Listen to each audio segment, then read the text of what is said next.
Hello, everybody, and welcome back to the Dry Pink Dialogue. It is a sad Sunday because Inter Miami lost to Nashville SC 2-1 last night, and that's what we're going to talk about today. Pleasantries. Diego Gomez gets a brace in the Premier League. It's his first Premier League goals. Okay, that was all the quick hitters. Quick word from you. How you feeling? And then let's get into it. You're on mute. I said, all good. Let's go. I think I over-prepared for this episode. Definitely. And I will say maybe I get a little too into the weeds in this episode, and maybe that'll make it great, and maybe that'll make it weird and confusing.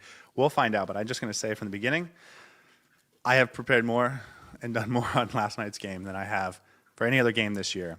And I'm not sure how that's going to reflect in the quality of this podcast, so we'll see.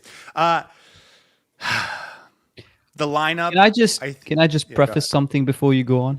Go ahead. I just want to say, I know you really wanted to make sure the quality of this podcast is analytical, and I really appreciate all the work that you've put in. But in case this podcast goes on for 3 hours, I'll just let you do the talking, and then I'll probably keep my camera on, go take a nice little nap, come back after 2 hours. And if you're still talking, I can maybe contribute a bit. But I'll let you do your thing. Nobody's going to stop you. The mic is all yours, so we can go on for as long as you want. All right, we're going to try and keep this to a nice, tidy 80 to 90 minutes as always, and then we'll be out of here. So let's just get into it. First moment of the game. Inter Miami comes out in their traditional 4-4-2. Nashville playing something of a hybrid back three that can shift into a back four if they needed to. Daniel Lovitz, their normal left back, didn't start for them, and so they come out with this interesting hybrid where they can kind of have Matthew Corcoran and Andy Nahara play as wingbacks, or they can shift it if they want to make it look more like a 4-2-2. And I do think that played into a little bit of Inter Miami's early struggles because it is a unique and weird formation. It is not something they put on tape lately. Not to forgive anything, but it is something I noticed on the rewatch that they threw out something in terms of Nashville that Inter Miami could not have prepared for. They didn't see it on film. So we'll start there. And then we'll get to the seventh minute rather. Right as you get into 5 minutes, 59 seconds into 6 minutes, Hani Mukhtar gets on the ball. And he puts a ball forward. It's a really nice pass, and it's a perfectly timed run by Sam Surridge. Rocco Rios Novo, who's probably best positioned to defend him or to defend the play, takes a step back and then goes for it. And obviously the hesitation is everything. He doesn't get to the ball in time. Sam Surridge gets a touch, and then he gets taken down with a slight touch by Rocco Rios Novo. It's a penalty. Is it? Before we get to the penalty, I just want to say the whole play, because I think this is one of Nashville's best moments of the game going forward.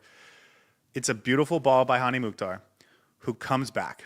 And if you want to hyperanalyze this entire play, I think you can say Tadeo Allende is a little flat-footed, and he should be taking a step or two towards Hani Mukhtar on the pass to make the pass more difficult, and he didn't. And I do think Tadeo Allende deserves a little bit of blame for that. I think Maxi Falcon gets caught a little flat-footed on the run by Sam Surridge. His responsibility more than Noah Allen's, because Allen has another Nashville player, Alex Muyl, on his other side, and he's responsible for both of them, whereas Falcone only has Surridge. On that point, I don't know if you saw, but Maxi Falcon actually actively went up instead of going with Surridge because he wanted to play the offside trap, and Noah Allen, I think, was slightly late in making sure that he stays with the line, and that, I think, added to the chaos a little bit. But I think Maxi Falcon wanted to play the offside, and it didn't work out. He did, but he was late on it, so it wouldn't have mattered. And it made it more difficult or impossible for him to make a recovery run.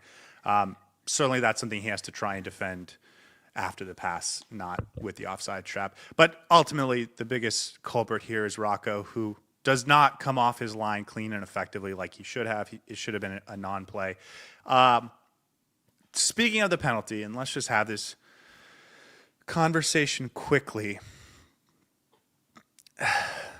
It's the lightest foul of the game, and it ends up being the one that decides it.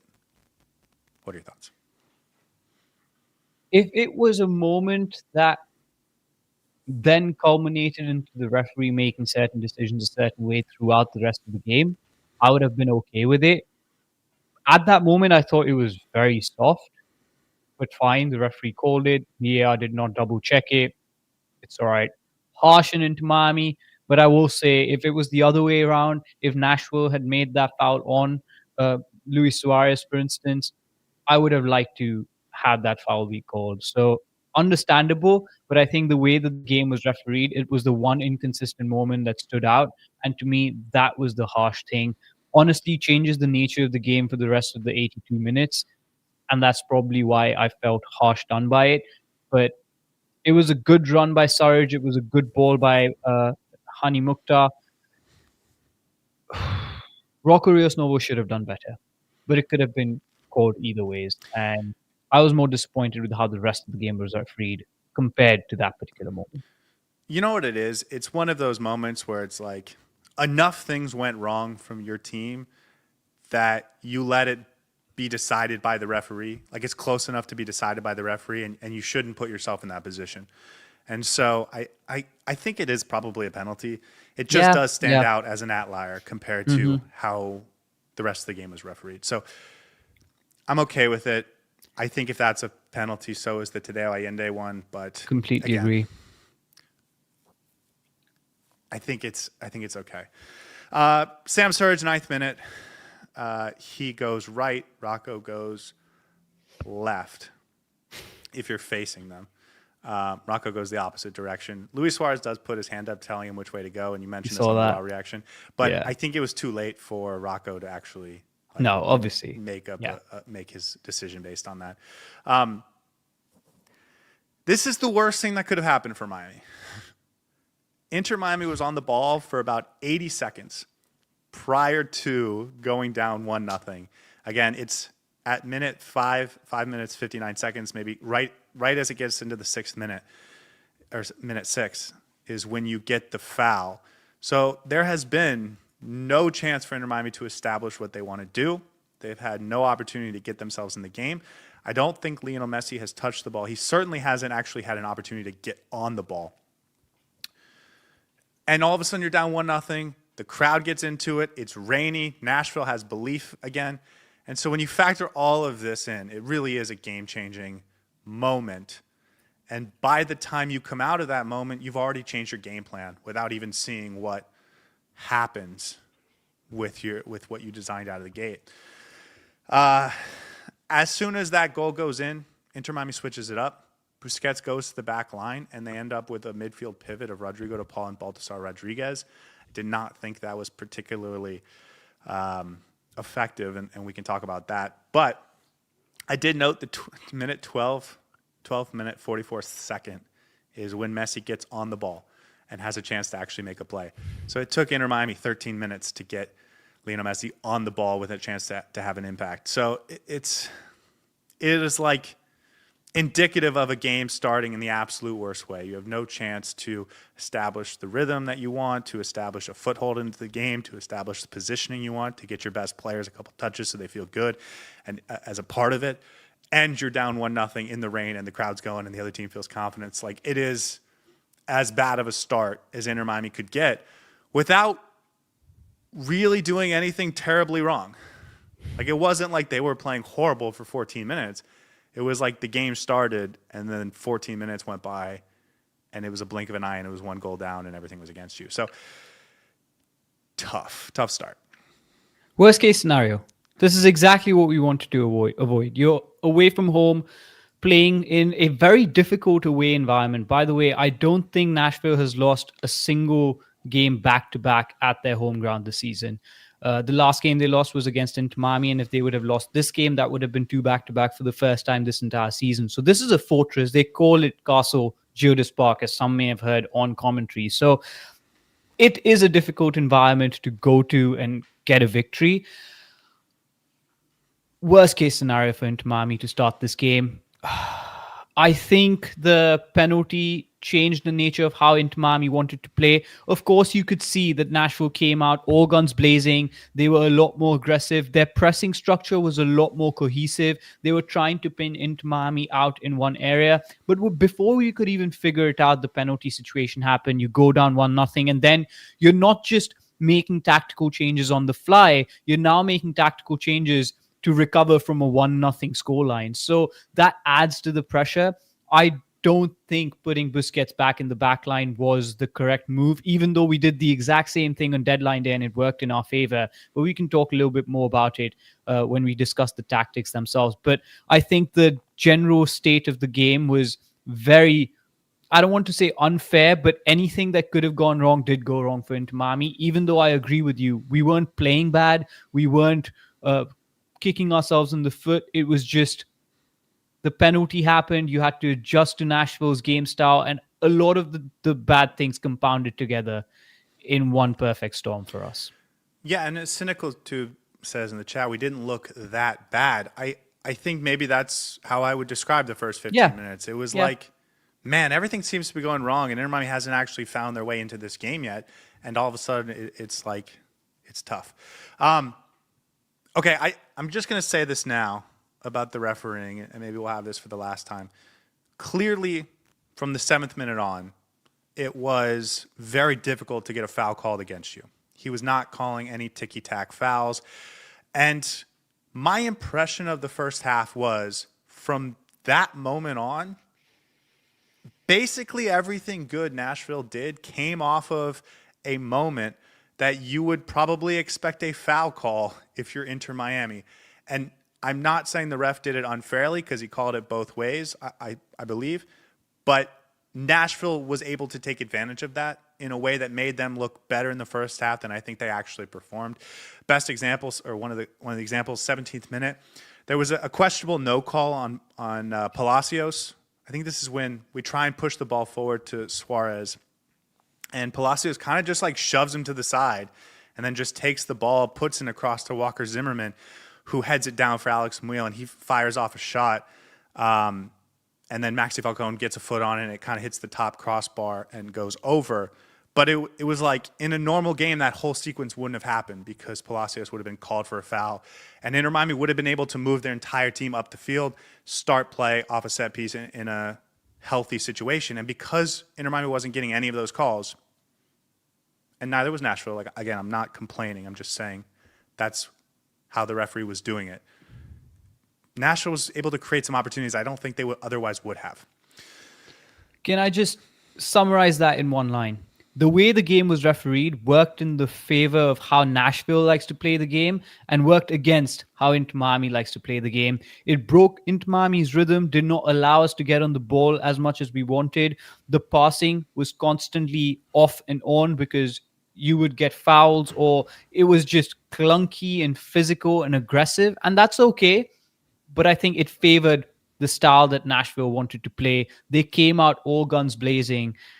And that's not the smooth, silky style of football that Inter Miami likes to play. And that's why I think it went completely against us, something that we weren't able to cope with throughout the 90 minutes, if I'm being honest. Yeah, a little bit better in the second half, but I think throughout the first half it was draining. And I guess my point in saying this is I think Nashville looked better in the first half while I watched it for the first time, and they were creating real opportunities, and Inter Miami couldn't get anything going. And I think a lot of that was because of the way the game was refereed. And not because Nashville was playing really well or Inter Miami was playing terribly. It was just the moments Inter Miami expected either wasn't expected physicality. They just weren't. And it's not, I'm not saying it's unfair. I'm just saying like Inter Miami didn't cope with it well.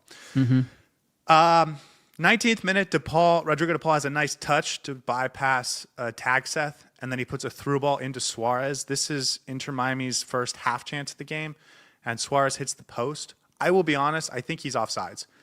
And they did not call it, and it ends up cycling out. Nashville has possession, so they don't need to review it or anything. But I think Suarez was offside. So when we talk about Suarez getting that opportunity, I don't think it would have counted anyways. I agree with you. 27th minute, Jordi Alba picks out Messi in the middle of the park. He fires a shot, but this was representative, I think, of Nashville doing a great job in the central part of the pitch. Both Tagseth and Yazbek are right there. They close down, and Messi can't get the shot off more than a yard before those two block it. And it was representative of consistently having guys centrally to prevent Messi and Suarez from, specifically Lionel Messi, from getting real opportunities at the edge of the box. Yeah. And then we get the big one, 33rd minute. Messi with a really nice through ball to Jordi Alba, who squares it to Tadeo Allende. There's sort of a shoulder tug at the beginning by the edge of the box, although inside the box. And then there's another shirt pull real late. I think you want the call if you're going to get the light touch on the Surridge goal earlier. And so I think I'm okay with it not being a penalty isolated, but I think in comparison to what you got from the Surridge call, I think it's tough to not get them both go the same way, because I do think they're both equally light, and I do think they both prevent the player from actually being able to get a goal. So I have 3 points in that particular play. I think that was the blueprint. The play started, I believe, with a line-breaking pass from Rodrigo de Paul into Messi, who then fires it off into Jordi Alba, who has a really good cutback. Beautiful ball by Jordi Alba into Allende. I think that was the blueprint that Inter Miami needed to adopt more. There was not enough of pulling defenders in and out. I think Suarez dropped deep. That's what created the space for Allende to make that run into the box as well. We needed to do more of that. That was the opportunities that Inter Miami could have created, and that's how Inter Miami could have hurt Nashville in this particular game. I was upset to see that we didn't do enough of that, especially off of Jordi Alba's side. Second, Allende should be burying that. No excuse to not bury it. I think the first point that came to my mind was you got to the ball. You touched the ball. You shouldn't be firing it off. Understand that he's being pulled a little bit. It's being physical. The defender's on his back, so he may have got put off, but it's literally the easiest tap-in of your life. You should be burying that in. Third, it shouldn't have been called a penalty in the way the rest of the game was being refereed. But, as you said, if you're giving the Sam Surridge penalty in the 7th minute, then you should be giving this one as well. If that was soft and given a penalty, then this was soft and should have been given a penalty. But regardless, you can only control what's in your... You can only focus on things which are in your control. Allende should have scored that, and that could have changed the nature of this game. So unfortunate, but as we know, Allende needs at least 5 chances to bury one. So not surprised, but unfortunate. I thought after that moment that Inter Miami should be able to come back into this game. Yes. We're going to come back to this play when we talk about total chances created, but agree with you. Allende should have finished it regardless. And also that maybe was the blueprint, and it probably should have been the blueprint the whole time. And the fact they didn't go to it over and over and over again early is a little disappointing. 39th minute, Hani Mukhtar receives the ball after a turnover on a nice through ball by Matt Corcoran, and then fires it on the first touch, but there's a nice save by Rocco. 44th minute, another nice save by Rocco on a Yazbek opportunity. And then I should stop on that one for a second. Yazbek gets the ball inside the box, and he crosses up Noah Allen and gets a shot off. And this is Noah Allen, I think's worst defensive moment of the game, because it gets crossed over. Rocco Rios Nova has to make the save. It's a little bit to his right. What I will say is a world-class goalkeeper catches the ball. Rocco's not a world-class goalkeeper, and that's okay. He deflects it, it goes out of bounds, and on the ensuing corner is when the goal happens for Nashville. So, like, if you want to be a world-class player, you catch the ball, but I get that's tough, and that is very nitpicky. I just wanted to say that. And then on the ensuing corner, Josh Bauer bodies through Ian Frey.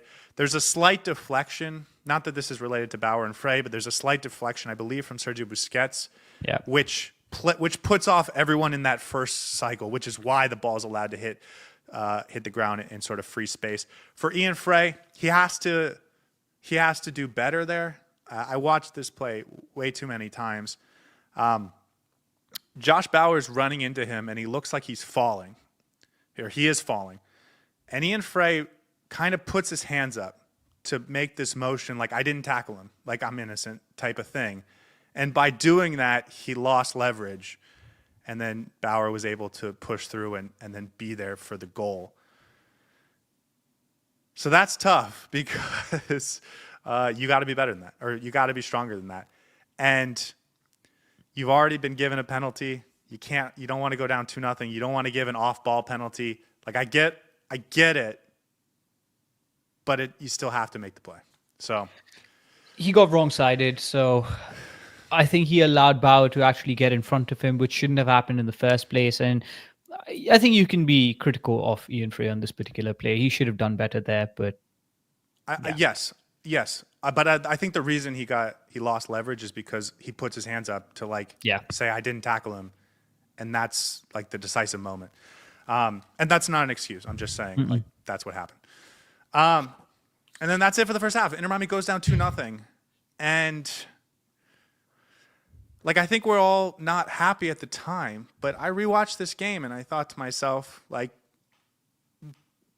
they don't deserve to be up 2-0. I 100% agree. 100% agree. I didn't think Nashville played particularly well. I think most of the good things they created, with the exception of that Hani Mukhtar ball over the top to start the game with the penalty, was like not that impressive. They took advantage of some no calls. Inter Miami had a couple bad turnovers, but it was more about Inter Miami not really being great and Nashville just sort of being there to take advantage of it.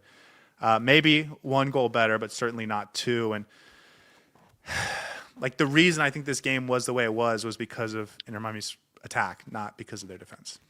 I think Nashville had two opportunities and they got a goal from both of them. One, obviously, the penalty, and the other, the corner. 2-0 was very harsh on Inter Miami. And this may be controversial. If a Nashville fan is listening to this, they're going to think we're being sour grapes here, which is fine, understandable. But I didn't think they deserved to go down 2-0 in this game. Inter Miami was still trying to process how they should play.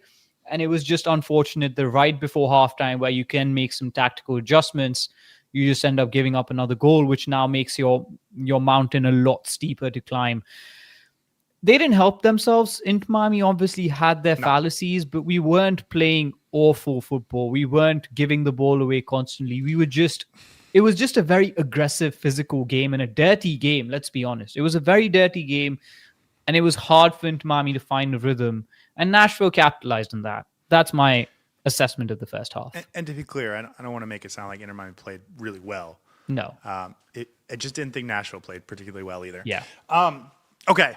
Getting into the second half, Inter Miami makes their first change, and it's something we've seen a lot from Javier Mascherano. We've talked about it a lot this season. You take off one of your center backs and you put on another attacking midfielder, and if it's Baldassar who's on your bench, you put him on, and if it's Segovia who's on your bench, you put him on. Mascherano goes to it right away at halftime. Noah Allen and Maxi Falcon are your center backs. Allen was having a worse game than Maxi Falcon. He comes out. You put on Talasco Segovia. It actually allows you to move Baldassar out of the midfield up into sort of more of an attacking wide. He was only on the field for 5 more minutes, so we didn't really get to see what he looked like in the second half. But that's something we've seen go well for Inter Miami almost every time Mascherano's pulled that trigger. The only time I think it didn't work was the Leagues Cup final. And I think it worked. I think Inter Miami was much better in the second half than they were in the first half. They weren't, especially defensively and especially through the midfield, they just weren't clinical in the final third. And we could talk about why that was. But I guess just to start off, I think that was the right decision to go press that button and to do it early, right at halftime. I think that was the right tactical adjustment. I should give Javier Mascherano credit there. We pushed up the field, definitely. Inter Miami was playing in their own half in the first half. In the second half, we got to the final third. We got right in front of the goal. But being 2-0 down, it gave Nashville the leverage of just sitting back and bunkering down. and we can talk about it in more detail. But I think that adjustment itself was the right move, and second half was mostly Inter Miami. Inter Miami was on the ball a lot more. Possession stats should be favoring Inter Miami according to the eye test. You can give me the stats on that. But it looked like we were dominating, prodding, poking, but never creating that final opportunity. So if we're talking about that adjustment specifically, I think it was fine. And it worked in Inter Miami's favor because we were suffering in the first half because Sergio Busquets was already playing in that back line in the first half, by the way. We needed to add a body in the middle, and that's what Telasco Segovia offered. No, I think that's the point. Is Busquets goes to the back line after Serge's scores. Yeah. Like in the 10th minute, he's back there in the back line. And what they do is they move Baltasar into the midfield to replace him. Baltasar was not prepared for that moment. I don't think he was impactful in a way you'd want him to be. I think you put a lot of the pressure on Rodrigo de Paul, and I don't think Rodrigo de Paul was able to handle it either. So you end up really struggling through the midfield, which gives you very few opportunities to push the ball forward. And when you do, it's just long balls over the top. And then you were getting manhandled up there, so you weren't able to keep the ball. So it really did feel like everything was pushing Nashville's direction. And so by making that change, you get another attacking player high up the field, but you also get a more qualified midfielder in there to help with ball progression. And then when you add in the fact that Nashville took their foot off the gas a little bit, only 30% possession in the second half, it just allowed Inter Miami to be much more higher up the field, which is where they needed to be if they were going to get back into this game. Yeah. There's a moment in the 50th minute I want to talk about, but I will save it until we talk about the substitution decisions. Okay, Inter Miami, through 65 minutes, has one clear-cut opportunity. And that's the problem with this game. It's the Allende miss. And so we can blame Allende. And a lot of people on Twitter, and I listen to a lot of the other podcasts, a lot of people blaming Allende yesterday in our chat because he misses the sitter. That was the opportunity. But there is nothing about Nashville that says you shouldn't be getting 3, 4, 5, 6 clear-cut opportunities in the first 60 minutes.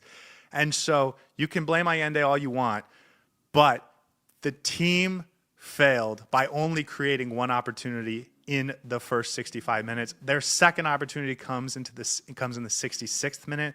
Jordi Alba puts it across to Suarez. Really nice cross. Suarez handles it just like he should. He taps it over, and it's a great save by Joe Willis. It's like a game-saving save by Joe Willis. Not Suarez's fault, not Alba's fault. They did exactly what they're supposed to do. It's just a great save, and that happens sometimes. But that was Inter Miami's second clear-cut opportunity of the game, and they get nothing out of it. And then maybe we should just get into it now. Clear-cut opportunities in this game. I counted 5 for Inter Miami. 33rd minute for Allende, 64th minute for Suarez. Their next real opportunity came in the 86th minute, which is where Messi gets that opportunity from Segovia, and he puts it right at the keeper. 4th opportunity, Messi goal, and then 5th opportunity is that Silvetti header. So for 85 minutes, you have that two Messi goal wasn't clear. that Messi goal was Messi scoring. Well, he had for Messi. It was a clear-cut opportunity. Yeah, there you go. So for 85 minutes, they created 2 clear-cut opportunities. And so when you look for what went wrong in this game, you can say this player played well because he had a nice touch here, or he put in a nice cross there, or he didn't, he had a nice exit outlay ball. But ultimately, the team and the structure of the team was not able to create opportunities against this Nashville team that I don't think they played that well. And that's the reason Inter Miami lost this game. 2 clear-cut opportunities in the first 85 minutes. And that's the state of the game, right? When you concede in the 7th minute, when you concede right before halftime, you go into the second half, do nothing. The opposition can now use the leverage of the scoreline to just sit back and absorb pressure. And that's why Inter Miami struggles so much. If it was 1-0 and Inter Miami then makes it 1-1, the game opens up. Nashville had 2 goals to protect, which gave them the leverage to just sit back, absorb as much pressure as possible, and it gave them 2 potential opportunities to, okay, we concede once, we can now change the structure a little bit more. So They were very good defensively. Let's give Nashville credit where it's due. Nashville's defensive structure was fantastic. I won't be surprised if they come out next Saturday, with the 5-man backline again, because I think it worked in their favor. They didn't offer that much offensively. On the rewatch, yes, they had some transition opportunities, but not nearly enough that could hurt Inter Miami. I only counted one Sam Surridge opportunity that he just booted it out of bounds, but the rest of it, I thought Inter Miami dealt with really well. We couldn't deal with their defensive structure. We couldn't deal with their park the bus in the second half, and we couldn't deal with the high press that they came out with in the first half. And that's what cost us. And then we conceded 2 stupid goals, and that changed the nature of the game. So I think it was just a sequence of events that didn't allow Inter Miami to win this game, which is, I don't know if it's interesting analysis for those watching, but I thought everything that could have gone in favor of Nashville did go in their favor, and everything that could have gone against Inter Miami went against Inter Miami. That's the kind of day it was. Yeah, I want to stop. Yeah, I agree. I want to stop in this 86th minute moment. It's Inter Miami's third clear-cut opportunity. Telasco Segovia dribbles through and then sort of threads the needle to find Messi with space inside the box. And we got the view from behind on the replay. You can blame Allende all you want for missing a sitter. This is a sitter for Messi. He is open, and Joe Willis is out of position, and Messi has 65% of the goal to hit it towards. And I took the screenshot, and I'm sorry I didn't clip it or make a graphic for it so I could put it on screen right now. Not enough people are talking about this miss. This was the worst one of the game for me. Not because it's necessarily the easiest chance, but because for Lionel Messi, that's an easy chance. And he finishes that 99 of 100 times, and I think it's the second worst miss he's had all year. And I didn't see anyone talking about it, and I think it needs to be said, like, you creating those opportunities for him should get you goals. Yeah. Now, that said, he made up for it 3 minutes later. But I do want to sit on that one, though, because at the time it was 2-0, and you just needed something, and he didn't give it to you when you needed it. And I think we need to say that, just to be fair to everyone. Yeah. Again, 3 minutes later, he makes up for it. Like an overlapping run, and he just fakes the pass to Ian Frey, and both defenders go with Ian Frey, and it just leaves Messi with space. He just fires it off, and I don't know how to describe this goal. It was just incredible. It's an more than made up for that miss, I would say. I'm gonna pull up the. My favorite thing about that goal, by the way, was I didn't watch the game with the commentary on when I first watched it. As soon as that penalty happened, I was like, I cannot be bothered to listen to Taylor Twellman for 82 minutes of this game. So I switched off. Nice. Thank you. I switched off the commentary. And then I rewatched the game on commentary. And my favorite thing was, as soon as Messi took the ball on his left feet, Taylor Twellman's like, oh no. I think that was the best Taylor Twellman commentary that I've ever heard. That was fantastic. And he buries that as well. Not an easy chance, and absolutely buries it in the near post as well. So I think he more than made up for that miss, but still, that could have been 2-2. It should have been 2-2. And again, this is the picture. This is after Messi's already fired the shot. And I'm sorry if you're listening on audio. Joe Willis cannot guard half of this net, and Messi kicks it right at him. And he actually has plenty of space. I get there's 3 guys around him, but not in his line of vision and not within immediate range of making a block. I think it's one of Messi's worst misses of the year. The Seattle Leagues Cup final game is the only one that I think is worse. And no one's talking about that, and I have to mention it because it really is a bad miss from him. And it would have been the difference in the game. Nobody's saying Messi's to blame for our loss at all. But yeah, it was a moment. Absolutely. And then The last moment, 92nd minute, Jordi Alba puts in a nice cross to Matteo Salvetti, who puts it 6 inches high. It's desperation mode, but they do create one last chance. So that's the game. They create, I think, 4 clear-cut opportunities. They get the penalty, the Alex Muyl block that I think maybe should have been a foul earlier in the play, the corner kick that they score on, and then the Surridge opportunity that he flubs. And they score 2 of those 4 opportunities. Inter Miami creates 5, and they get 1 goal, but even those 5 a lot of them come really late and maybe in not totally ideal circumstances. It was a game and a half, especially the kind of game that you don't want in a second game of the first round of the playoffs. But it didn't go in Inter Miami's favor, and thank God we have another game at home. But we'll see how that goes. Okay, let's get into, 30 seconds on Nashville. I didn't think they played that great. I think defensively they were well structured, but not anything Miami doesn't have the talent to break down.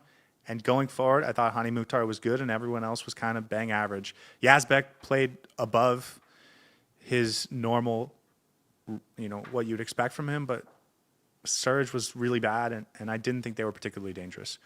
A lot of that came in, I think, non-repeatable situations. This was Nashville of last season. This was the terrorist ball Nashville that we are so used to watching. I thought defensively they did a fantastic job. Closed down the spaces. Their structure looked very good. Inter Miami had a lot to figure out. And then offensively, I don't think they did enough to deserve an outright victory.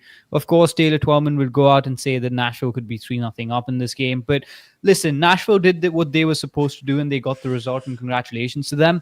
But I thought on another day, Inter Miami could have actually, if not win this game, take this to penalties. So a difficult night for Inter Miami, but one that doesn't put me in dread that we can't figure it out in the next game.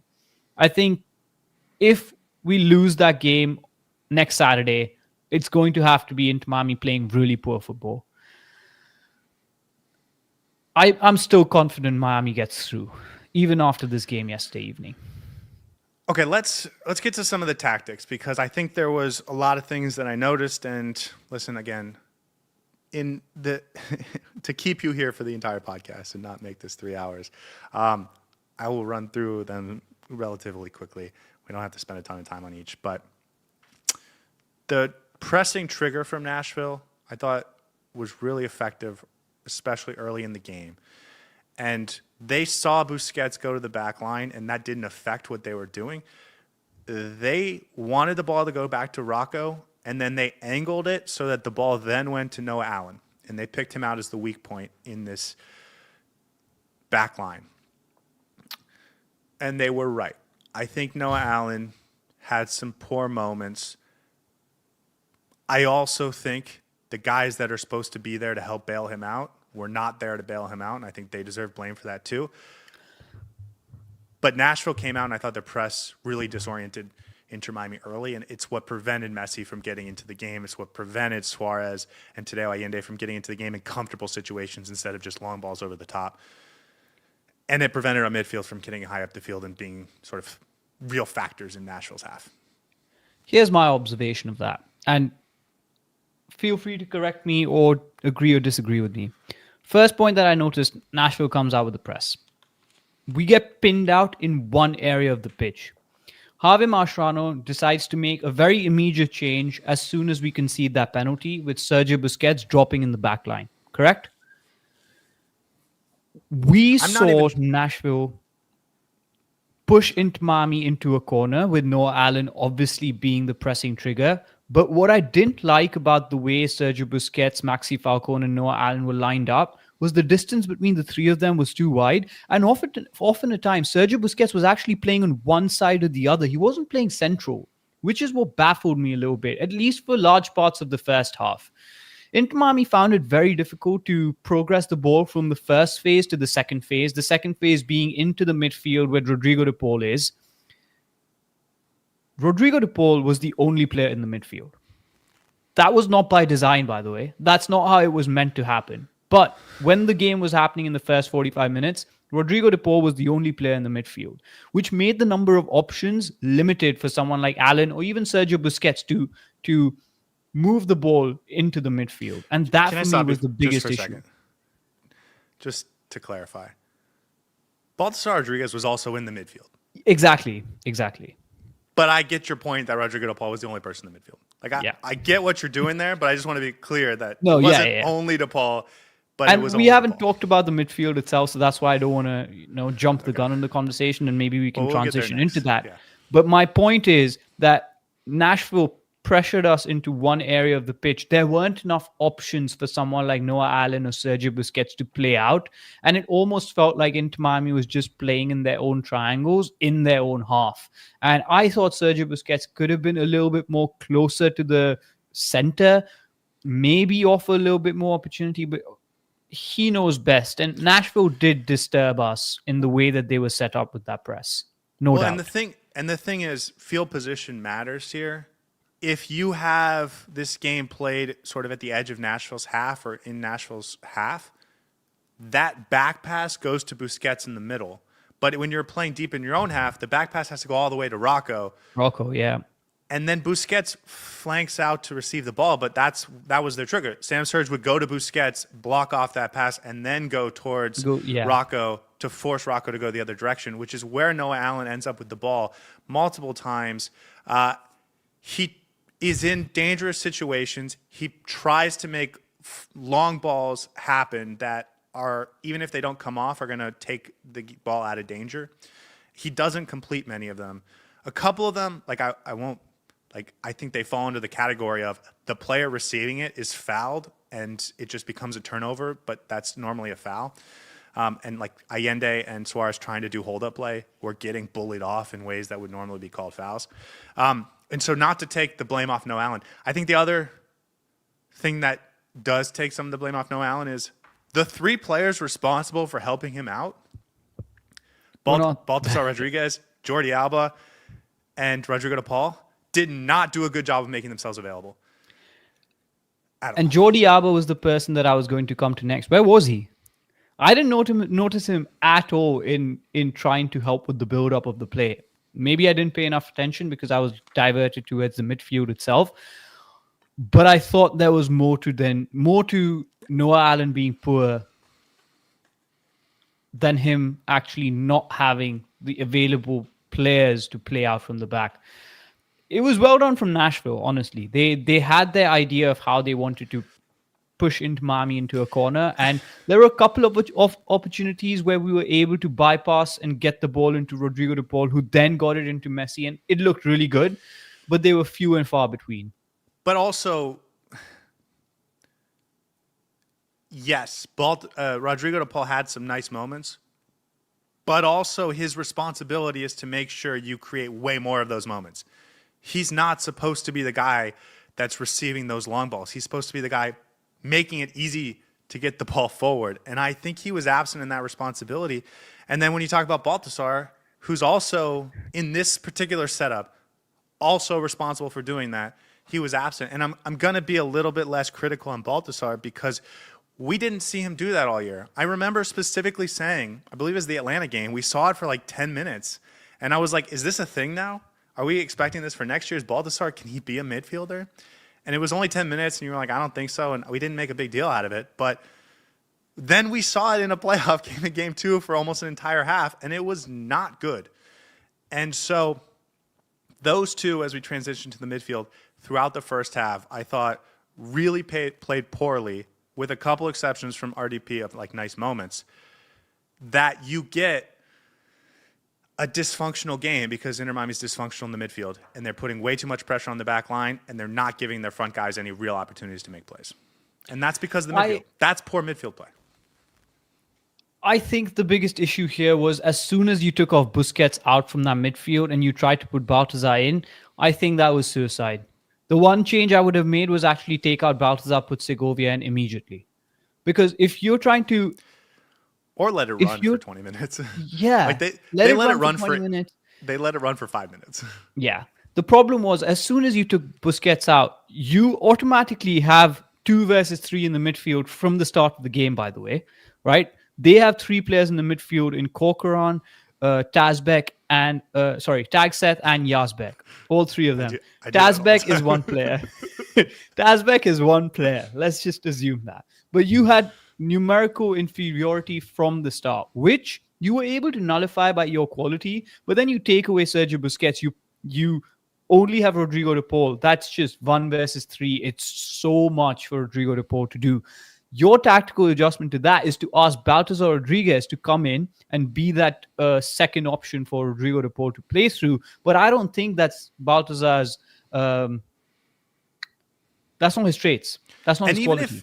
even if he can do it, he hasn't proven he can do it in the MLS. He hasn't done it with these players. He doesn't have any chemistry. So I'm not giving a ton of blame to Baltasar, even though I don't think he played well, because how can you expect him to play well in that situation?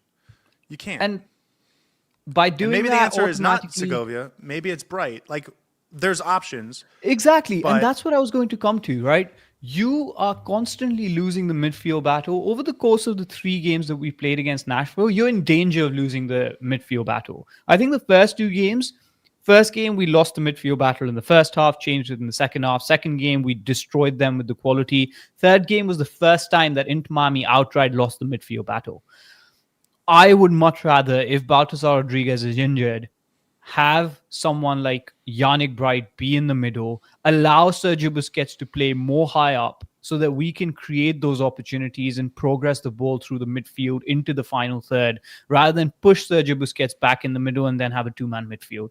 I'd rather play a midfield 3 of Rodrigo de Paul, Yannick Bright, and Sergio Busquets, with Busquets and de Paul as the 2 number 8s, sacrifice a winger in Baltasar Rodriguez, and try and win the midfield battle. Because for me, that was the biggest issue in this game. And I think Nashville is going to do the exact same thing when they come out next Saturday. Let's just make note of that, and we'll come back at the end of this episode and talk about what to do next time. But it is tough because that's not how you built this team. Like, you haven't built this team to play with 3 midfielders. And when you play with 2 midfielders, Baltasar has not been built into one of them. So it's tough. I will say, second half, they take out Noah Allen and they go back to a back 4 with Busquets as the second center back, and they put Telasco Segovia in the midfield next to DePaul, playing the same role that Baltasar was supposed to play in the first half, and he did a much better job of it. And I do think he is more of a natural midfielder, and I do think he's played it. You know, that's what he played in the Portuguese league before he came here, as sort of a double pivot midfielder. I do think he's more comfortable in that situation. It's not that he's played it a ton this year, but it was better in the second half when he goes into. And he created those opportunities for Messi, right? That one opportunity that Messi had, it was because Segovia was occupying those pockets in the middle of the third. I thought it allowed Inter Miami to push further up. That was a good adjustment from Javier Mascherano, should be recognized. But the issues in the second half were different from the first half. The issue in the second half was Nashville was parking the bus. They were sitting very deep. And Inter Miami had to have movements in and around. Inter Miami needed to take better care of the ball in the small spaces that are there in the final third and try and create opportunities through both flanks. We did some moving the ball through Ian Frey, but I don't think we did enough through Jordi Alba. There were a few opportunities with Jordi Alba putting the ball in with Suarez and towards the end with Silvetti, but there just wasn't nearly enough of that. The penetration was missing in the second half. In the first half, the build-up was missing. In the second half, the penetration was missing. That, for me, was the tale of 2 halves and how Inter Miami lost this game. I thought Inter Miami took the initiative and was good. Let's talk about Mascherano's decisions. No complaints about the starting 11 pre-game. No, it would be unfair none. to do it now. He makes the change right away. And again, I want to be clear about this. The penalty happens right as the clock goes from 5 minutes, 59 seconds to 6 minutes. So you've played 6 minutes, like 80 seconds on the ball, and you're already making in-game adjustments. That is interesting, especially when one of those adjustments forces Baltasar to play in the midfield, which you haven't seen him do all year. And you have no experience whether it's going to work, whether it looks good. That is an interesting decision. But I think it's too early to make subs. I agree with you. And I think that's what I'm happy about. Mascherano tried to make a tactical adjustment. It's interesting. I'm not opposed to it. And can I just, real quick, Yeah. the reason he does it is because They were going to put balls over the top with 3 attackers in Hani, in Surridge, and in Alex Muil, and he wanted 3 guys on the back line to defend. Yeah. So that's why he does it. And it's understandable why he does it. I'm okay with the coach making a tactical decision in game without making subs. If he would have made a sub, I would have said too soon. But making that tactical adjustment is okay. But what I didn't like was he saw that Rodrigo de Paul was getting rinsed by himself in the middle. That's when he should have changed things around a little bit more. Because it was not easy to watch for 45 minutes how Inter Miami was completely overplayed and outplayed in the middle of the park. And that was because Javier Mascherano had made that tactical adjustment. So I understand him making that tactical adjustment, but there was more nuance to it that he should have played around with more once he saw how the game was developing, and he didn't do that enough of that. So I'm okay with him trying a few things, and it's good that he recognized and changed things at the start of the second half. But maybe he went too quick. But I don't want to blame him too much in that, because if he didn't make a decision, then we would have said, why is he just going with the same thing? Because it's not working. So it's fair. Hindsight is 2020. So I hear what you're saying. I agree. Yeah. The next big decision comes at halftime. He pulls the trigger that he's done for the last several months, which is take off a center back, put on a midfielder or attacking player, and change the math in terms of where the players are and the numbers going forward. Good with that, and I like that he did it at halftime. He didn't wait till the 55th minute. Yeah. He went right No, away. I agree. Yeah. Okay, this is what I was talking about in the 50th minute, and it leads to the 53rd minute substitution. 50th minute, Jordi Alba gives the ball to Baltasar Rodriguez and then makes a run, an overlapping run. And Baltasar receives it, and he heel kicks it straight into the defender. And because Jordi Alba is now making an overlapping run, and because Baltasar Rodriguez is not looking because he kicks it behind himself, and it's an immediate turnover to Andy Nahar, who then makes a runaway play. It ends up into that Surridge shot that goes just wide. Mm-hmm.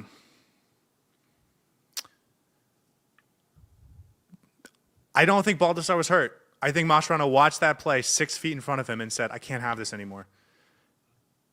And I know there was that moment where he gets tackled 5 minutes earlier, and maybe Baltasar makes the recovery run, and because he does. He sprints 60 yards to try and make a recovery run. And maybe he says, I can't be sprinting like this anymore. Maybe. But I think Mascherano watched that heel kick 5 yards in front of his face and said, we can't win like this. I need to take Baltasar off. And I think that's what that substitution was about. Not because Baltasar was hurt. I didn't see anything in the postgame about anyone asking about Baltasar being hurt or what his health situation is. I think Baltasar played himself out of this game by making decisions like that. Yeah. And that's when Silvetti happens. No, he had a poor game. And regardless of the injury, I think he should have been the one who came off. As simple. Like, I think that was the right decision. And anyone, like, I think Baltasar played himself out of this game rightfully. And not because he was injured. Okay, so those are the 2 substitutions we get in this game.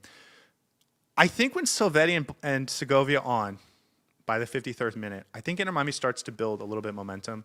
They have some moments where they pin back Nashville, and it looks pretty good. Like Inter Miami could just do that thing where they just become overwhelming, and then they just pour it on until they get what they need. Nashville makes a change in the 63rd minute, so about 10 minutes later, where they take off Eddie Tagseth, who was on a yellow card, and they put in Jacob Schaffelberg, and they rearrange, take out a midfielder, put in another attacking outlet. And I think that helped them relieve pressure. And so in the 63rd minute, I thought Nashville made the changes they needed to make to reverse or undo the momentum that Inter Miami was doing. 63rd minute. By the 75th minute, I thought the game had become stale, and Inter Miami needed to push the button again. And they didn't. And in the 80th minute, I thought they needed to push the button, and they didn't. In the 85th minute, I think they needed to push the button, and they didn't. In the 90th minute, they didn't. I will say in the 96th minute, Ian Frey earns a set-piece opportunity, kind of dribbles, and this is it. This is the last ball in by Lionel Messi. You have a set piece for Lionel Messi to put the ball into the box. It's a pretty solid opportunity. If nothing else, take out Silvetti and Maxi Falcon and put on Toto Aviles and Alan Obando as your 6'2", 6'4" guys, and just put a ball into the box. if no other moment, if you don't trust your guys for anything else, at least put guys in that can head the ball in the 96th minute when all you're doing is putting balls into the box. I think he turtled, and I think he needs to have more options than just Silvetti and Segovia as attacking outlets. Even if it's for 5 minutes, I thought it should have come by the 75th minute. Whether it's Yannick Brighton to the midfield and pushing guys forward, whether it's Fafa Picault as a more pacey player, there needed to be something, and there was nothing from Mascherano. How many times have we seen this Inter Miami team put balls into the box and score headers? You mean like under a fortress defense? Yeah. This year, I don't know. Maybe not. I don't remember a single moment. Yeah. That's because we don't have the height, and all the height is on the bench. It's a tactic. It's old school English football where you just put the ball in the box and hope for the best.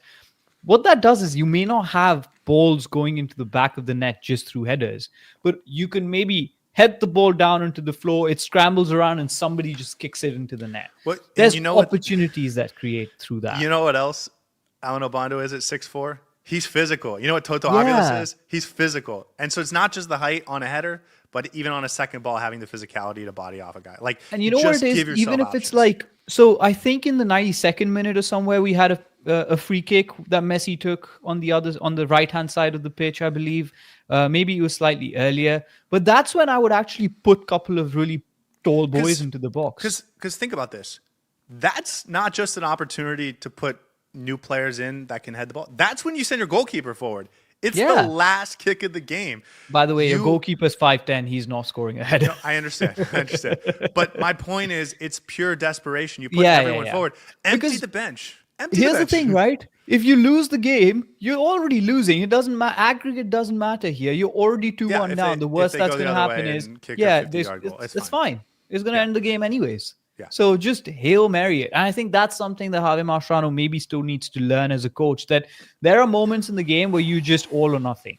And he didn't go with all. He went with nothing. And that's slightly disappointing, but I think that's going to come with experience, hopefully. But you're right. There were players on that bench capable of creating those opportunities by just being a presence in the box. And we didn't have enough of that. Especially in such a physical game, it would have been an asset in the last 5 minutes. But, oh well.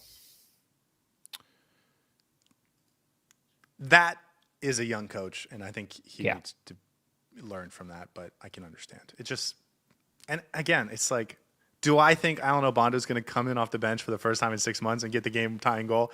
No, I don't think so. But also, it's the right decision, and it gives you the best chance. So do it. Okay. Let's get to, is there anything else you want to talk about before we get to awards? Because I have a lot more to say, but I think we'll get to a ton of it when we get to awards. Yeah, let's go through the awards, because I'm sure there's conversations that are going to repeat themselves, nuances that we're going to bring up in the awards themselves. So let's get to it.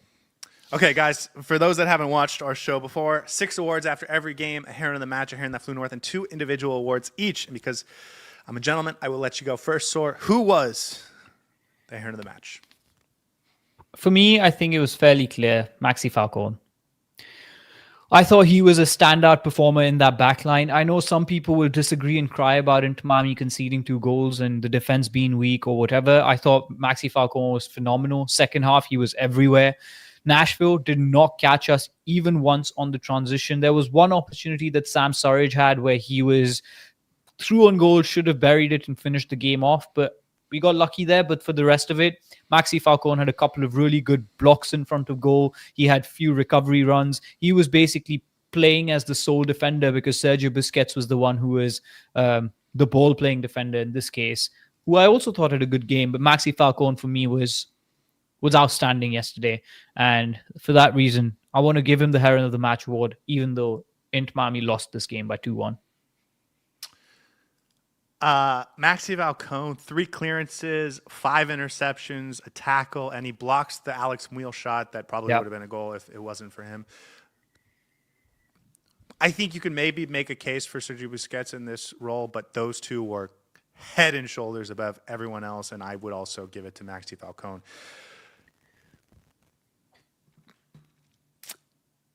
if he can play like this, I feel great about our defense, including last night. I thought our defense played well on the whole, and most of our misgivings were actually midfield issues, and that's mostly because Maxi Falcon was awesome.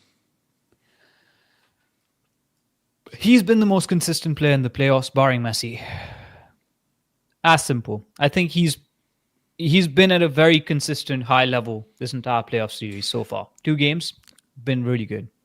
And I would say last 6 weeks he's been like that. I also want to give him credit for one thing in particular. Nashville clearly came out trying to be physical, and they were getting away with it because that's how the game was refereed. I didn't think anyone on Inter Miami adapted to that except for Maxi Falcon and to a lesser extent Baldassar Rodriguez. You were allowed to just kind of shoulder people off the ball and just take the ball. And I didn't think many Inter Miami players were taking advantage of the fact that they were allowed to do that. And I thought Maxi Falcon did. So I also wanted to give him credit for like recognizing what the game was and being a part of it. I will say, I don't love what this part. He gets a yellow card because he doesn't get a yellow. He gets Sam Surge a yellow card. Sam Surge shoves him. They showed the close up and he's like pinching him and stuff. Sam Surge is like, stop touching me inappropriately. He shoves him and he gets a yellow card for it. So I can understand why some people would like that from Falcon, but he gets the yellow card and I guess he gets the job done. I thought Falcon was really good, and I think I hyper went through this game, and there was maybe 1 or 2 moments where he turns the ball over where you wouldn't love it, but in comparison to how everyone was playing, he was awesome. Agree. And that is very nitpicky. Okay, you ready to do this? Let's do it. Okay, I know we're going to disagree. That's fine.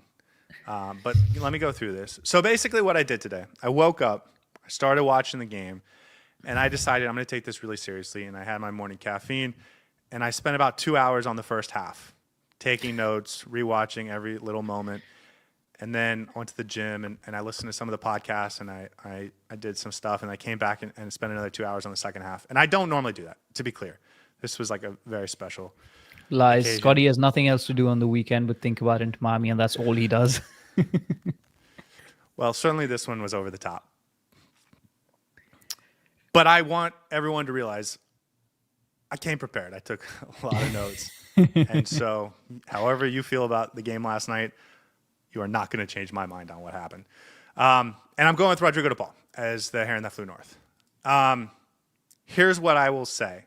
And I don't do this a ton, but basically I went through every player and every time they had a bad moment, and I just wrote down the minute and what happened and why I think it was, whether it was like a poor moment or it was a nice play by Nashville or whatever.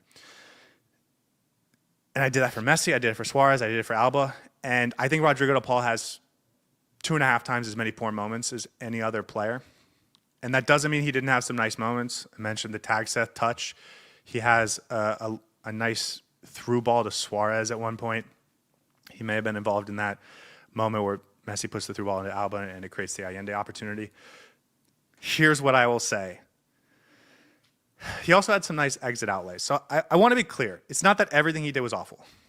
But, man, he turned the ball over a lot. Poor turnover on a throw in the 15th minute. 18th minute, he takes a bad touch, and it goes straight to Hani Mukhtar. That puts him in a dangerous situation. It forces Maxi Falcon and Noah Allen to recover. 21st minute, he launches a ball way over Tadeo Allende's head, and it goes straight to Joe Willis. It's a turnover. 26th minute, Tagseth just straight up steals the ball from him. Second minute of stoppage time, he floats a ball over to Alba right after the goal when you're trying to, let's see if we can do something before half to get to momentum. He just sails it over Alba's head, and it goes straight to Joe Willis. 57th minute, and then I will say in the second half, he got way worse, I thought. He was better in the second half and the first half. 57th minute, he tries to dribble and just has it absolutely swiped by Matthew Corcoran, 57th minute. 63rd minute, he doesn't track Yazbek back. And that's the moment that Yazbek puts it through to Sam Surridge, and Sam Surridge fumbles it. but I think it's because Rodrigo de Paul doesn't do a good job of tracking back. 64th minute, he slips and falls, and it's a turnover. That one's nitpicky. 76th minute, he has another really bad recovery on Yazbek. This is the 76th minute. Inter Miami's down 2 goals. Because he doesn't recover well, Yazbek gets a shot off, and it turns into 3 straight corners for Nashville, and it takes 4.5 minutes off the clock. And this was my problem as we get into the final 20 minutes of the game. He was making mistakes that were allowing Nashville to take a minute off the clock, a minute and a half off the clock, 2 minutes off the clock because of a mistake he made, and it just got worse and worse as we went. 87th minute, he tries to go over the top to Silvetti. Again, 87th minute, you got to be really precious with your possessions. You're down 2 goals. He just shoots it over Silvetti's head. It goes straight to Joe Willis. 91st minute, he has a terrible giveaway to Hani Mukhtar. 94th minute, he tries to put a cross into the box, and it does not go past the first man. Again, in the 94th minute, he tries to pull a ball in behind for Suarez that Suarez is never going to catch up to. And in the 97th minute, this is the last moment of the game. He's the last Inter Miami player to touch the ball. He tries to dribble through 3 Nashville defenders with Messi 5 yards to his right and wide open to put a cross in. And he just dribbles straight into 3 Nashville defenders, has the ball taken away from him, and then the whistle blows. First half, it was a mix of good and bad. The second half, it was bad, and it got way worse as the game went on. He got incredibly wasteful over the last 15 minutes, right as Miami's starting to build some momentum and really put the pressure on, especially after Messi's goal, and you are 1 play away. He was really bad. And then when you put that on top of the midfield wasn't good, he was asked to do a lot, but I don't think he handled it well, and we were overrun in the midfield the whole game. I thought Suarez was bad. I thought Jordi Alba was not particularly good, and I thought Rodrigo de Paul was clearly the worst player in this game for Inter Miami. I mean, I don't have much to follow up on that because that was well done.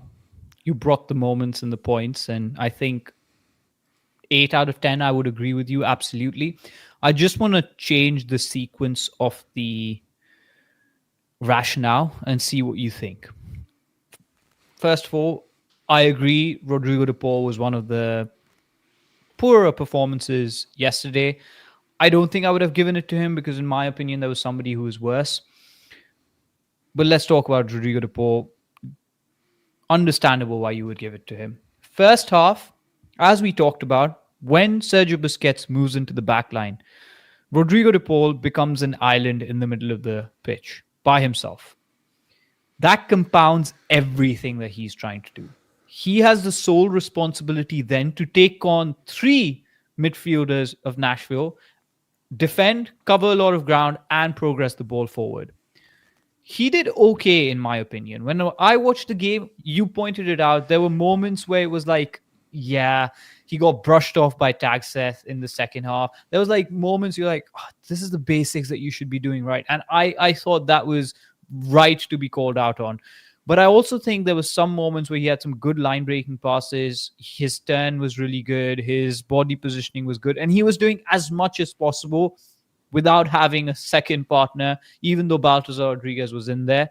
I thought he did average. Not bad, not fantastic, but average. And there was some issues. Second half, I absolutely agree with you, especially towards the last 20 minutes. He was very wasteful. He was trying too quick to get the ball out. His decision-making was poor. He was giving the ball away. And I think on the second half performance, largely, you should give him the Heron That Flew North award. But my idea while watching the game was slightly different. And as I said, my sequencing was different in observing Rodrigo de Paul's game. I think the way the game set up and the way Javier Mascherano set the midfield up, the way the game progressed over the course of 90 minutes, made it even more difficult for Rodrigo de Paul to play well. So I think you might have put the horse before the cart, but I want to put the horse behind and the cart in front. And that's how I want to observe his performance, because he was under a lot of pressure and asked to do so much more than I think any player should be able to. So that's why I want to give him some grace when we're observing his performance, because I think, yes, he wasn't fantastic, but also he wasn't set up to succeed in a lot of ways and was asked to do so much. And in some moments he did well, but in other moments He did not. And I just noticed Pep's comment on the screen. He was left alone in the midfield. And I don't know if that's his fault or not. And you can't blame him for being the sole body in the middle with no support there. Here's what I will say regarding him being in the middle by himself. That is true, and that is hard to do. And I'm not suggesting that he was put in a position to be incredibly successful. My reaction to that is he should adjust his game to keep it very simple. And I don't think he did that. Like, he continued to try and be an attacking piece. He did not make it easy for his defenders to get him the ball. He did not put himself in position to spread it out and spray it wide and to make effective plays.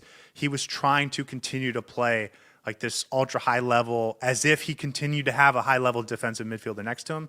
And he should have adjusted to make everything simpler for himself and his teammates, and he didn't do that. So you're right. He was asked to do a really hard thing, and he didn't do it well.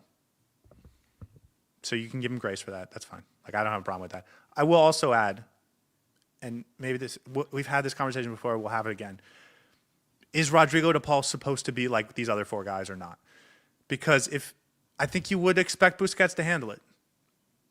And is Rodrigo de Paul Sergio Busquets?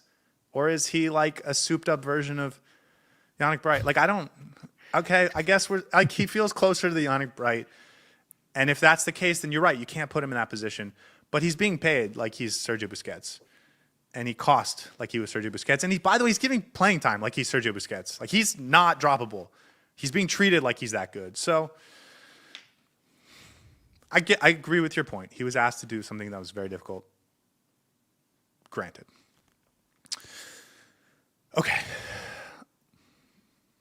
I will also say I did not nitpick him when I was rewatching. Like, I nitpicked everyone. And yeah, I could do that same rundown with like 7 other players. It would be still like half as long, but still long. Anyways, what is your first award? My first award, and I think this was the biggest issue that Inter Miami faced yesterday. I call it the Stuck in the War Room Award. Okay. Stuck in the War Room Award, and it was the thing that Inter Miami was caught with too much last night. No, it was the thing that cost Inter Miami the most. It cost Inter Miami the most. Stuck in the War Room? This is Sergio Busquets, because you're trying to be tactical with your field marshal, and you tacticked wrong. Yesterday was not the game for Sergio Busquets to be stuck in the defense, at least in the first half, that early. We've talked about it, but I think for me, that was the biggest error that Javier Mascherano made.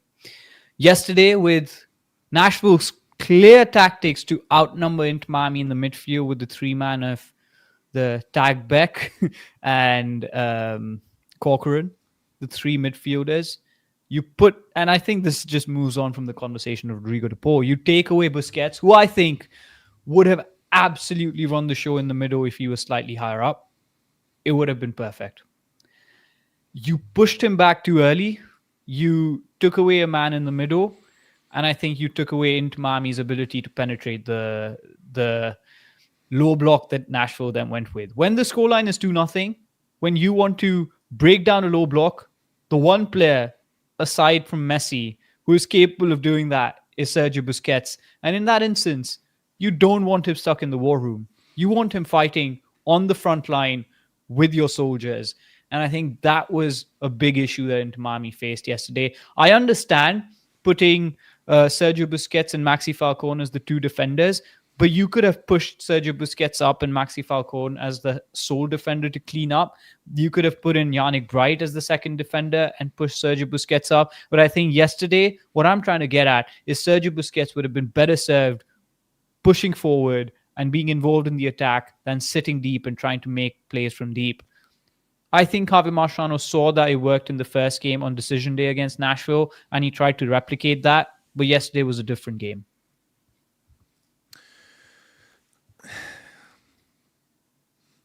I don't know if this conversation should be about the best way to use Sergio Busquets, because you've limited yourself by not experimenting with him all year. This goes into a Yannick Bright conversation, but when those two play together, Sergio Busquets has been the defensive player, and Yannick Bright has become the more box-to-box guy. And that's been great for Yannick Bright's development. So we haven't complained about it a ton, and Busquets can do the defensive work. But we never have really seen Busquets move up the field to try and be effective in breaking down a low block. And we have seen that in the past. But that's the point, right? Yesterday's game was a unique set that Inter Miami faced. And I think Sergio Busquets would have been better served if he was higher up because he knows how to unlock those defenses. We've seen him done that in the past. Right. And I guess my point is, like, should we be yelling about the fact that we haven't experimented with this all year to see if we have it and so that we feel good about it in the playoffs? Or is it an emergency thing that you throw out there? Because what you're saying is he shouldn't have been there in the first half. But you can't make a change in the 10th minute of something you haven't seen all year. And that's part of the reason why we're criticizing the Baltasar Rodriguez decision. But if you're talking right? about late in the game, I totally agree with you. Yeah, late in the game, absolutely. But even in the first half, there was no need to push him back immediately after the first goal. I agree. And this is the point that crazy. Yeah, that's what I'm saying, right? You put him all the ball. So here's the thing: you go back 1-0, you go down 1-0. Your first decision is to ask your field marshal to come back to the war room. That's the point that I'm trying to get. That wasn't the change I would have made, or as quickly as he did make that change. And I know I said that you can't crucify Javier Mascherano for making that decision, and I'm okay with him trying to be proactive with his decision making. But I think it was too early. It was too early. By the way, I didn't mention this earlier, but the other reason he did that is because he saw Nashville was going to press high, and he uses Busquets on the back line as his get out of a press situation card. But you're right, he went to it very. But Nashville knew how to deal with that, right? So they isolated him, and that was the point that I wanted to get at with this award. But I think we've already rehashed that conversation. Okay, I agree with your overall point, though. By the way, I'm giving the "We Fly Together" award. That goes to Jordi Alba because he flew with Rodrigo de Paul, who was flying all the way south or north, wherever you wanted to fly. And Jordi Alba was like, "Listen, buddy, wait for me. I'm also packing my bags and I'm coming with you." That award goes to Jordi Alba. Can you imagine if my 3 awards were the Heron That Flew North, the We Fly Together, and the We Also Fly Together award? And it was just those. It's not Jordi Alba, it's Luis Suarez, but for the same reason. Yeah. Like if you want to say Rodrigo de Paul wasn't the worst player because someone else was even worse, okay, fine. Like, I want to be clear. Rodrigo de Paul did not have a good game. Suarez was also awful. And the only reason there's 2 reasons I'd pick Rodrigo de Paul over Suarez. One, my list of poor moments was longer with Rodrigo de Paul, but maybe that's just because he's in the midfield and he's more involved in the game. Probably is. And the other reason is because Suarez had the one moment that could have been a goal. And that is, I'm going to be clear, the only thing that does for me is give him the We Fly Together award instead of the Heron That Flew North. He was terrible. The hold-up play was totally non-existent, totally ineffective. Did not do anything in the box. The first opportunity he gets that hits the post, people have been giving him credit for. He was offsides for that. That would not have counted. And his only moment is the cross in for Jordi Alba where he puts it in. Now, in the interest of time, I will ask you. I have my list of bad moments for Suarez, and I will read them to you if you want. What I will also say is I thought he played better in the final few minutes of the game, and that also put it towards Rodrigo de Paul, where Rodrigo de Paul got worse as the game went on. I thought Suarez just stayed bad the whole game. But overall, for all the work that you've done, I do want you to list them off quickly. Go on, because you've put in the hard work. Okay, 13th minute, Messi gets a bit of space central, and he puts a ball over the top to Suarez, and any other striker gets there. But Joe Willis gets there first somehow because Suarez is so slow. In the 15th minute, there was a hard entry ball in by De Paul, and Suarez tries to flick it over the top, and it's just a turnover. Bottles it. Suarez in the 19th minute, he gets a through ball from De Paul, but he couldn't keep himself on side, and that he could have received the same ball in a dangerous position if he had just kept himself on side. He didn't have to be offside in order to make the play. 38th minute, he comes for the entry ball from De Paul, and he just falls after receiving it. And it's one of those moments where he's looking for a foul. And I don't even think this would have been a foul in a normal game. Like, it was a very light touch, and he just falls over, and it's a turnover. And especially with the game, the way the referee was calling that game, it was never going to be a foul. 39th minute, Noah Allen tries to find Suarez, and Noah Allen's in danger, and he tries to put it over the top to Suarez. And Suarez, it's sort of tough. It bounces to like waist high, and he tries to like do this crazy kick over the top to release Allende, but he misses the ball. And then it goes straight to Hani Mukhtar, who it doesn't go to Hani Mukhtar. That becomes the Hani Mukhtar shot. The Nashville defender just receives it because Suarez doesn't take the simple touch to collect possession and help his team out of a dangerous situation. He tries to play some hero ball, misses, it goes straight to Nashville. That turns into the Hani Mukhtar shot. 48th minute, Suarez is in a position to make an interception on a back pass from Nashville, and he just whiffs. And okay, I'll stop there. But I have this with Suarez too. Like, I want to be totally clear. RDP was bad, and that's why I gave him the Heron that flew north. But Luis Suarez is flying right next to him, baby. No, I had RDP as my third, Suarez as my second. So I think we're close on agreement here. Awful, man. And what did I say when we were doing our scary episode? We need Luis Suarez to show up in these playoffs. And he hasn't. For 2 games, he hasn't. We didn't need him in that first game. And yesterday, when he could have done something, he didn't show up. So it's a conversation that we've continued to have with Luis Suarez this year. And unfortunately, maybe in the next game, fortunately, in the next game, he might have a goal that helps Inter Miami go through. But he's put on some stinkers this year, and this was one of them. Very bad. And he got out-bullied. The bully got out-bullied. Palacios had him in his pocket.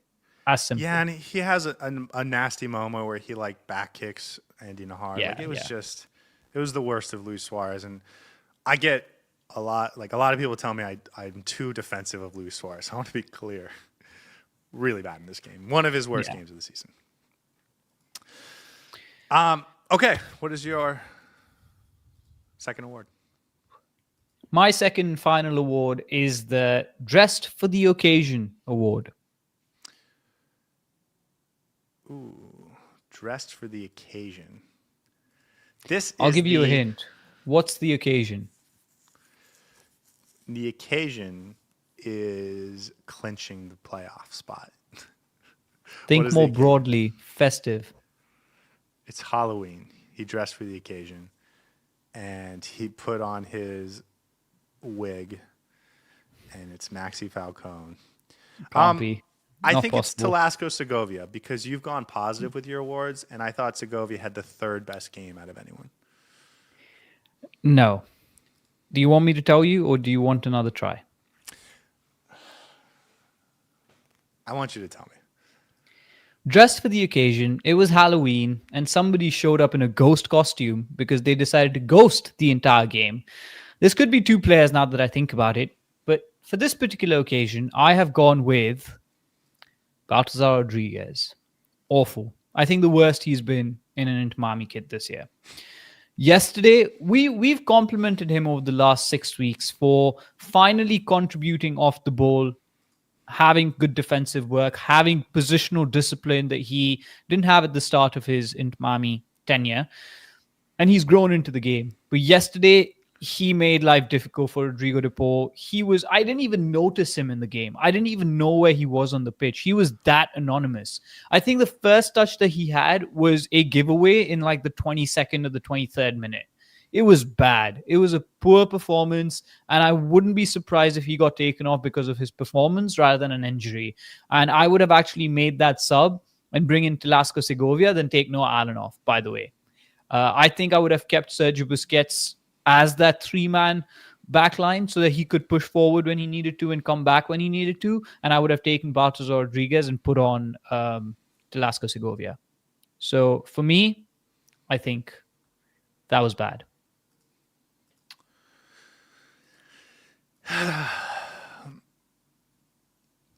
I can't. I have nothing to say about it. It's a good award. Dressed for the kid. He was scared of the moment. he was scared of that role, and he was. He looked at himself in the mirror and he got scared because he was dressed like a ghost. There you Oh, go. yeah. Yeah. Like just totally non-existent in this game.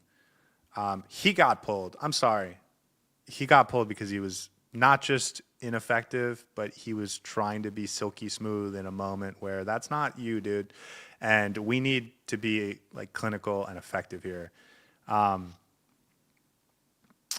He was awful.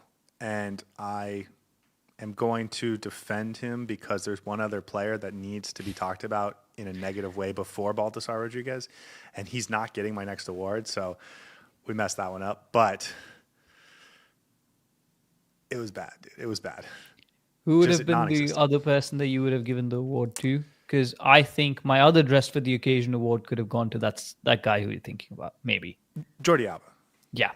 100%. 100%. Well, we'll talk about Jordi Alba in a few minutes, I'm sure, because I have a nice list of moments from him too. But maybe you'll have to go take your nap before I can read all my moments. Potentially. Baltasar, I can't have him in the midfield like that. He doesn't know what he's supposed to do there, and maybe next season we can talk about it again. But for this playoff run, he can't be in the midfield. And if you are, we'll continue this conversation in a second. My final award is the Panic Sets In Award. Goes to Javier Mascherano. The Panic Sets In award. I would have said you would give it to Jordi Alba because the panic has set in that he's not performing in the playoffs again. But you said you're not giving it to him. So maybe who else is left? We've given an award to Luis Suarez. Today, Wayende. Panic sets in. Had to be calm in front of goal and did not finish it off. The Panic Sets In Award goes to Talasco Segovia, who I thought was the third best player for Inter Miami in this game. He has one bad turnover in the second half, but I thought on the most part helped stabilize the midfield and then created some offense going the other way.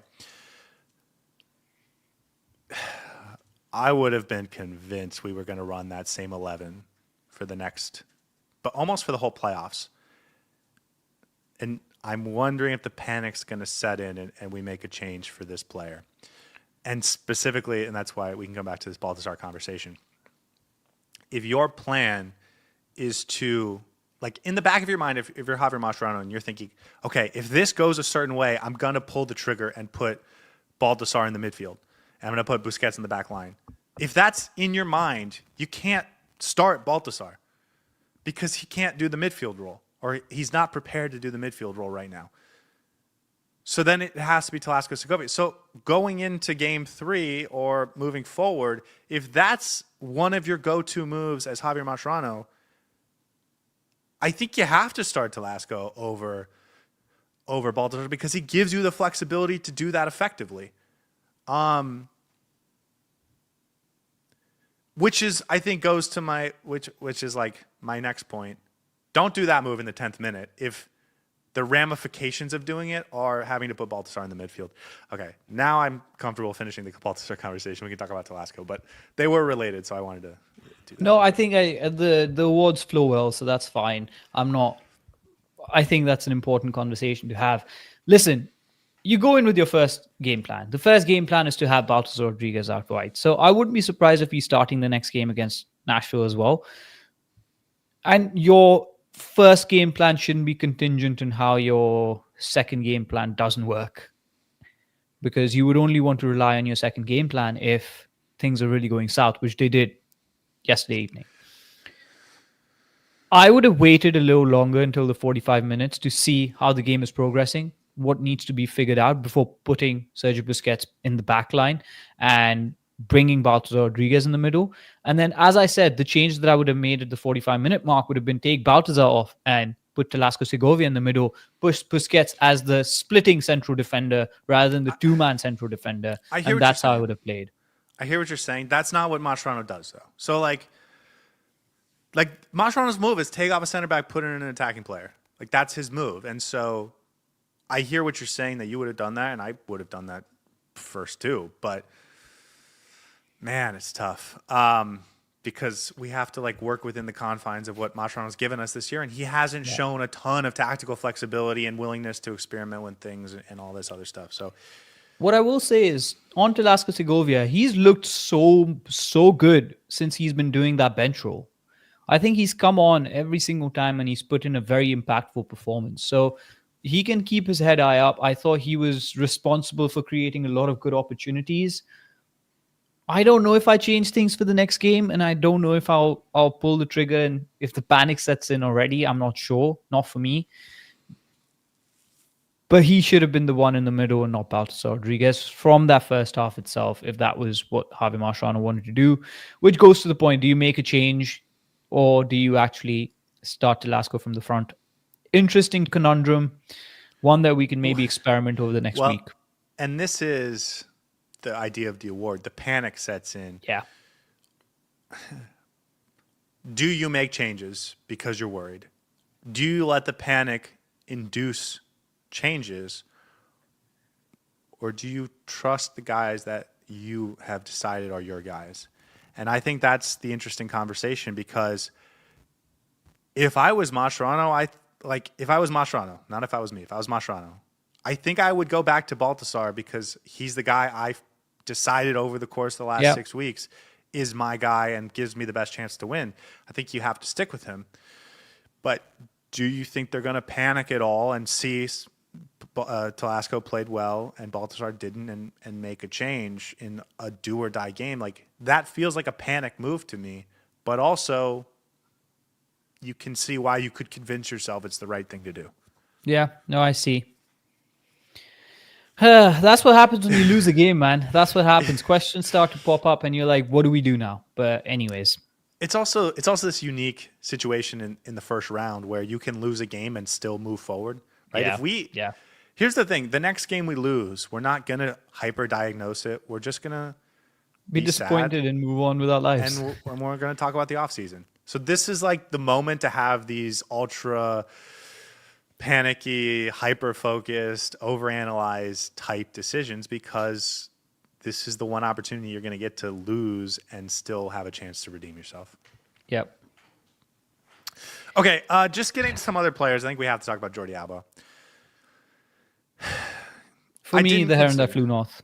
I didn't consider him for the heron that flew north because I thought he had 3 assist-worthy passes. But I agree, aside from those 3, he played really poorly. Yeah. So those 3 are keeping me away from heron that flew north, but that does not mean I thought he played well. And for me, the reason I wanted to give him the heron that flew north award was because I can justify Rodrigo de Paul being put in a really poor position for him to have a poor performance. You could see what the structural issues were that Rodrigo de Paul was struggling with.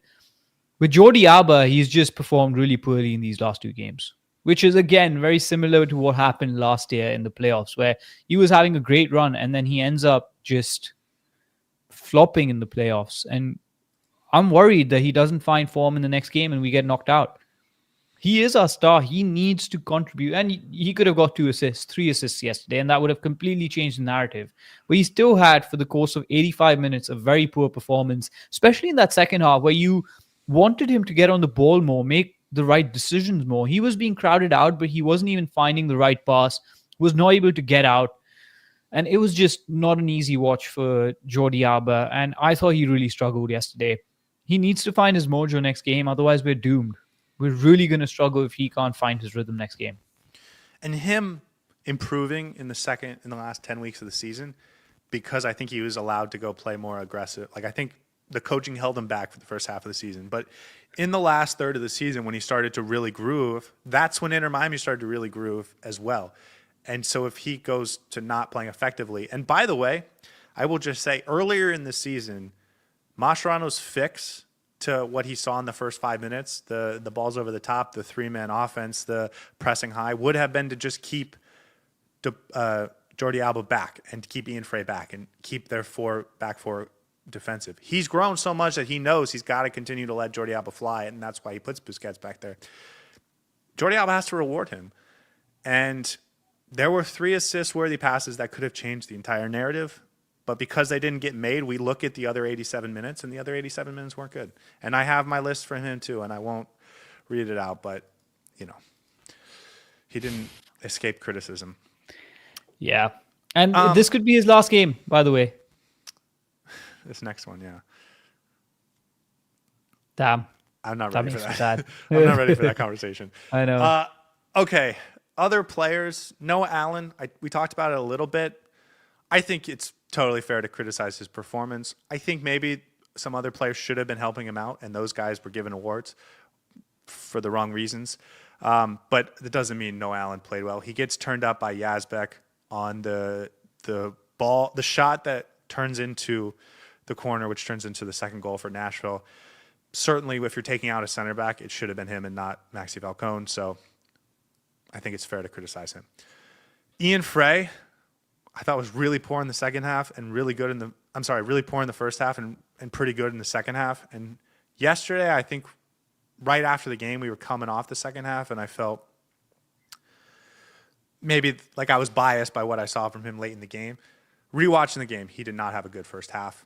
I thought he was pretty good in the second half. Overall, maybe a little bit below average, but totally fair to criticize him as well, especially for that first half. Tadeo Allende, I thought was okay. He has the worst miss, but aside from that moment, like I thought there were way worse performances on him. He was offering something at least. That's what I'm going to tack on to Allende. Like I would say he played average and then gets dinged for the bad miss as opposed to playing terrible the whole game, which I thought some of these other guys did. And then that leaves a couple more. Matteo Silvetti, he gets the shot at the end on the header. It's desperate. I think he should have been out of the game at that point because I think you needed a change. Like I think he's the guy that comes out if you make a change. And I think they should have made the change. So he's a 19-year-old kid trying his best, and he didn't provide a ton. I'm not going to crucify him. And when in a low block, you kind of take away some of his assets. He wasn't able to run at the defenders, so he didn't have the space that was needed to get the best out of him.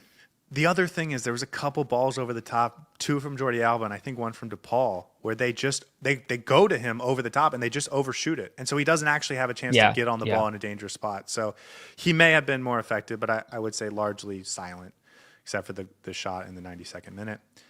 Rocco,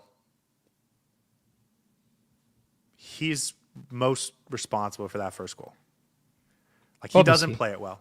So whatever you want to say about the penalty, he should have played it well and it just collected and it would have been fine. So he gets the blame for that. I thought after that he was perfect, well. Not perfect. Yeah. I mentioned the moment. I mean, he had some really good opportunities, But yes. And I will also say saves. If you look at the advanced numbers, they thought Nashville had really good opportunities that he rejected. Saved, yeah. So he had a good game, I think. And that leaves one last player, and that's Lionel Messi. I have my list for Messi too. Not nearly as long, to be clear.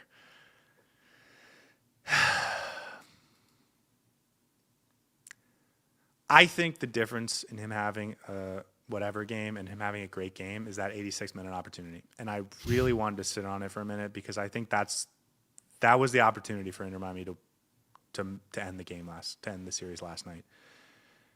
And he has a great opportunity, and for him, that is a sitter. That's a sitter for him, and he just doesn't take it.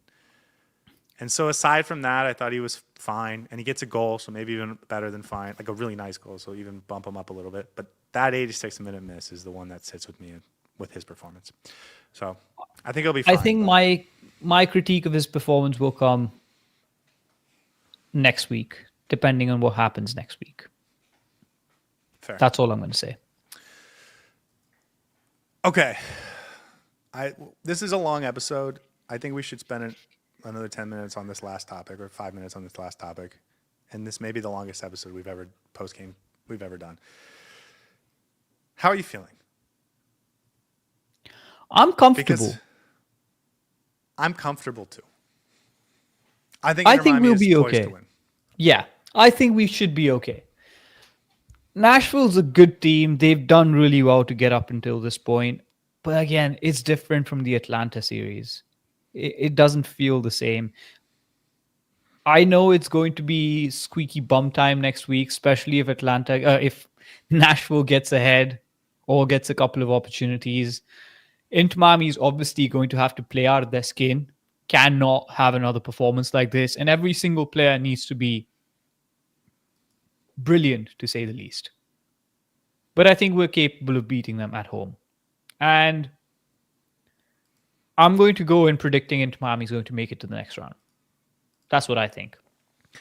I think I watched this game and I saw some good players play poorly, and I wouldn't expect that to continue. And I think that's the reason Inter Miami lost. And I didn't see Nashville.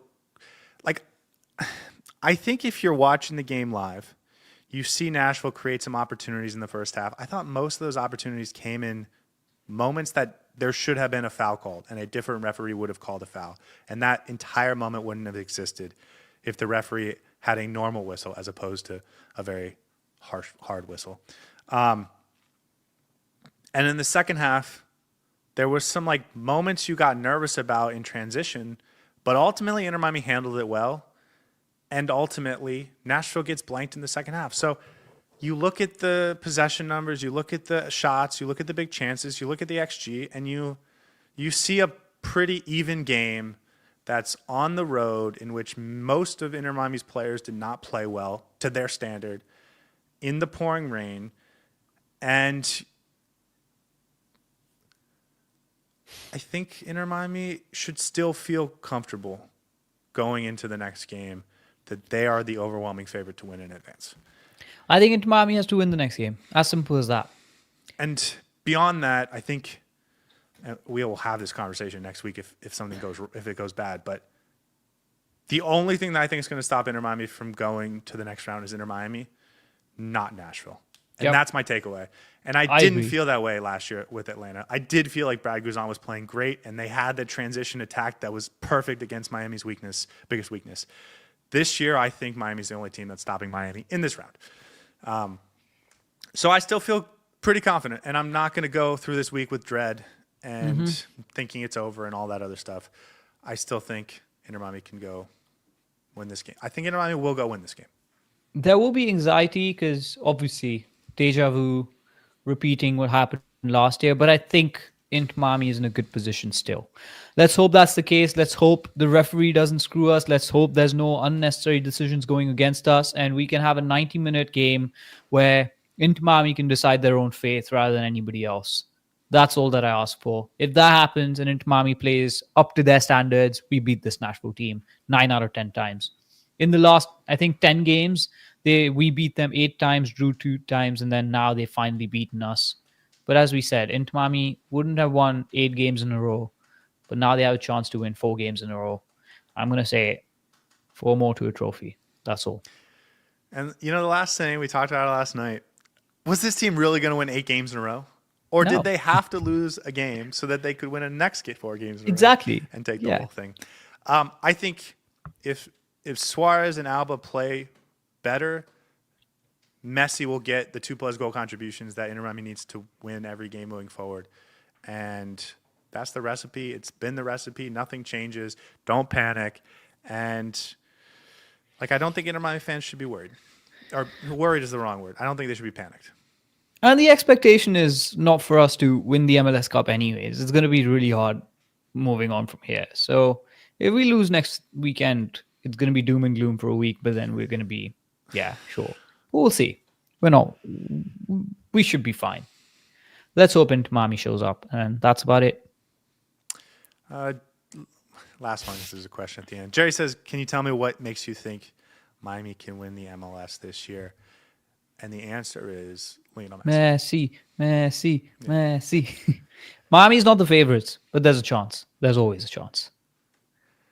I think they're not overwhelming favorites, but I think they're just as likely as anyone else. Yeah. I don't think there's a juggernaut out there. And so if Inter Miami can hit form and Messi can carry them, they can go all the way. That's my opinion. Okay, guys, thank you so much for joining us. I am very impressed that I was able to keep this under an hour and 45 minutes. Saur, thank you for sticking with me for 15 more than normal. But this was the most important loss in the last several months. And, I have all these notes and I only used about a quarter of them. So, all right, guys, thank you so much. We'll be back at some point. Hopefully this you can week, burn them all. and we can prep for what is going to be a do or die game 3 against Nashville at Chase Stadium. Thank you so much for joining us, and we will see you guys soon. Hey everybody, thanks for tuning in. Do us a favor and hit that like and subscribe button. Since our first viewer, sharing this with you all has been the very best part. So from the beginning until the end, thank you for being a part of this and have a wonderful day.